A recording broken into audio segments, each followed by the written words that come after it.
Божјото и сатанското се судрија. Божјиот план за бракот и погрешните нешта за бракот. Во прва Мојсеева книга, првата глава, 27 стих, е запишено вака: Бог го создаде човекот во својот лик. Тој го создаде во Божјиот лик и ги создаде машко и женско. А во втората глава е речено: И Господ Бог рече: Не е добро за човекот да биде сам. Ќе му направам помошник соодветен нему. Тогаш Господ Бог ги обликува од земја сите животни во полето и сите птици во воздухот и ги приведе при човекот, за да види како ќе ги нарече. Па како човекот ќе го нарече секое суштество, така да му биде името. Човекот им даде имења на сиот добиток, на птиците во воздухот и на секое животно во полето. Но за човекот не се најде помош соодветна на него. Тогаш Господ Бог му нанесе длабок сон на човекот, а тој заспа. И му извади едно од неговите ребра, а местото го исполни со месо. Од реброто што го зеде од човекот, Господ Бог обликува жена и ја доведе при човекот. Тогаш човекот рече: Сега најпосле тоа е коска од моите коски и месо од моето месо. Нека биде наречена жена, зашто е земена од мажот. Зато човекот ќе ги остави татка си и мајка си и ќе се прилепи кон својата жена и тие ќе станат едно тело. А обајцата беа голи, човекот и неговата жена, но не се срамуваа. Божјата слика при создавањето на човекот е машко и женско.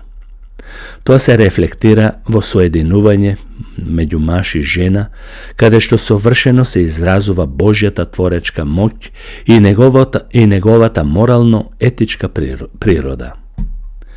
Ова е можно само помеѓу мажот и жената, кои се во заедништво втемелено на Божјата концепција за брак. Бог му создаде на Адам помошничка. Тој ја создаде да му биде жена наречена Ева, а тоа значи мајка на сите живи, а не некој си друг Адам. Ова значи дека совршеното партнерство бара одредено ниво на разлика, како и ниво на сличност, толку сличност, што Адам можеше гласно да извика: Ова е сега коска од моите коски и месо од моето месо. Интимноста меѓу маж и жена е нормален метод на машко-женско поврзување, емоционално и физички, затоа што одговара на дизајнот на нашите тела и затоа што е нормално средство со кое се создаваат потомствата.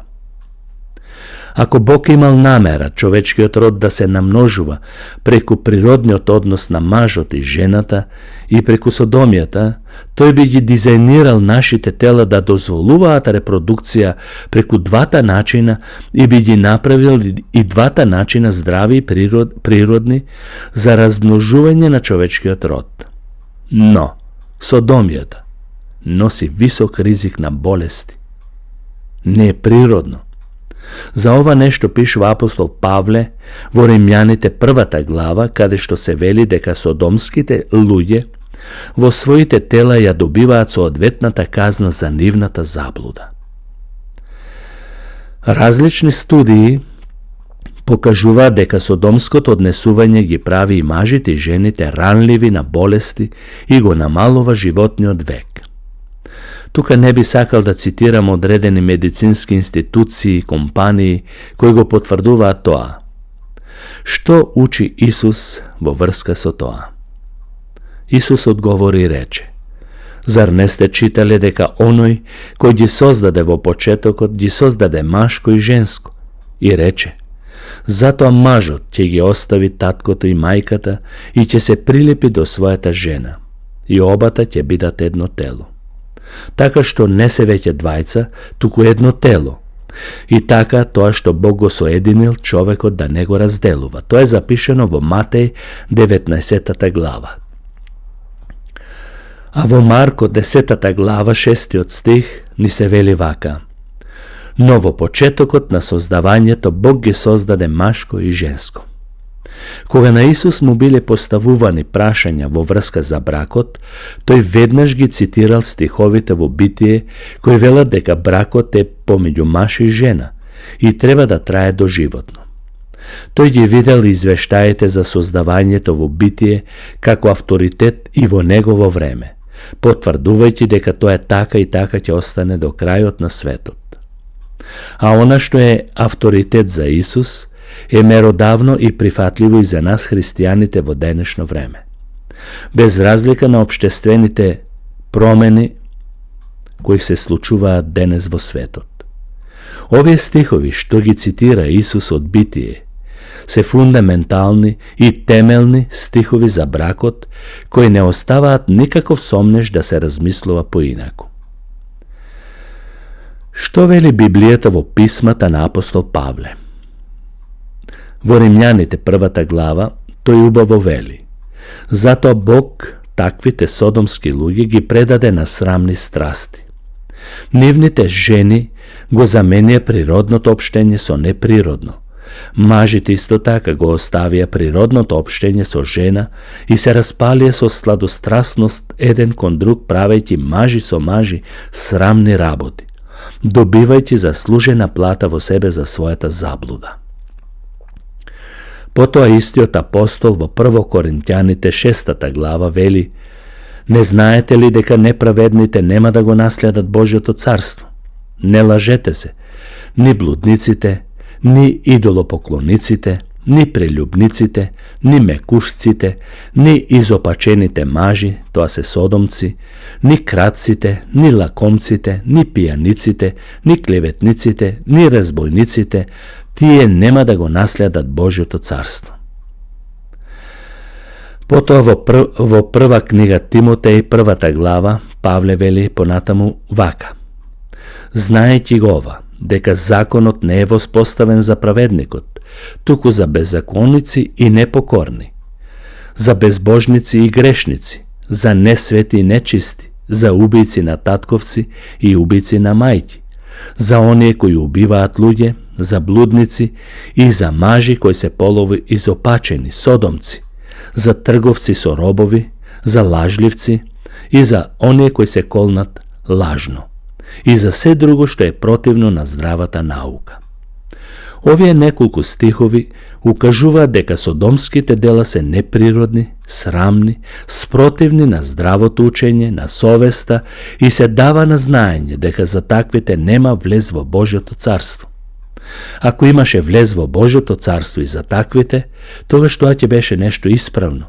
Но затоа што Бог им го спречува Божјото царство на таквите, тоа значи дека го мрази, не го сака и е за пропаст на човештвото. Затоа тие не можат да бидат вброени како брак кој заслужува да биде одобрен од Божјата црква. Во никој случај, како што веќе има такви цркви кои почнаа тоа да го одобруваат. Црквата постои за да ги спасува луѓето, а не да ги благослови средствата за нивното проклетство. Ниту еден брак не може да биде одобрен од црквата ако самата основа на бракот вклучува несоодветни дела што ја ставаат двојката надвор од вечното спасение. Без разлика како налагаат општествата, Божјиот закон е јасен. Бракот не е брак ако е истополова заедница. Дали емоциите се доволна основа за брак? Да го споредиме Холивуд, сатанското гнездо на светот, пропагира дека бракот, всушност, е се што ви треба е љубов. Ова не е точно. Бракот не се засновува само на емоции. Бракот, како и многу човечки активности, вклучува емоции, но не се состои од присуство на некој посебен збир на емоции. Не негирам дека многу содомци длабоко го чувствуваат тоа и имаат емоции. Сепак, јас тврдам дека без разлика колку длабоки се чувствата, она што го имаат не е брак во Божите очи, ниту пред човечката совест, која го одразува Божиот лик во себе. Тоа е една голема измама и дело на сатаната, на ѓаволот, на старата змија, на Луцифер. Само затоа што емоцијата е длабока или силна, тоа не оправдува постапката. Исто како и дрогата, прелюбата, злоупотребата на алкохол или љубовта кон парите, тука постојат емоции кои се силни и зависни, но на крајот ужасно се деструктивни и уништувачки. Дрога, уништување, алкохол, уништување, така и содомијата, уништување. Бракот е повеќе од едно телесно задоволство. Бракот е Божја и општествена заедница која што има за цел или кој што има за цел репродукција на животот. Бракот е основна општествена институција која не постои само за емоционално задоволство на две лица, туку за поголемо добро на заедницата која стои под благослов или проклетство на Бог. Општествата кои го ставаат емоционалното исполнување пред правилните постапки и принципи, наскоро ќе отстапат место на мноштво зависности и длабоки лузни кои со тек на време ќе пропаднат и ќе се унакажат. Бог ќе му суди на секое општество кое воспоставува истополови бракови. Исто така, верувам дека Бог ќе им суди на општествата кои дозволуваат посвојување деца. Неговиот збор, Божиот збор, стои над секое општество, кога намерно мафта со знаме во име на некаков напредок и просветлување, што во суштина тоа не е светлина, не е просветлување, туку длабока, многу длабока темнина, амбис и смрт. Не можеме да ги завиткаме основните начела на Божиот збор за да одговараат на гласните малцински групи. Иеко некои народи донесуваат веќе закони што ги дозволуваат овие зла, Божјата вистинска црква мора да стои решително цврста и никош да не дозволува истополовите бракови да се мушнат во неа и да се смета за благослов во име на покажување на љубов кон сите. Ниту една црква која сериозно ја сваќа Библијата не може да одобри заедница меѓу содомци и содомки. Апелот на црквата е овој: ако е некој содомец или содомка, нека се покае од своите гревови во прав и пепел, нека се откаже од нив и нека му служи на Господ онака како што е пропишено во Библијата со покајнички дух.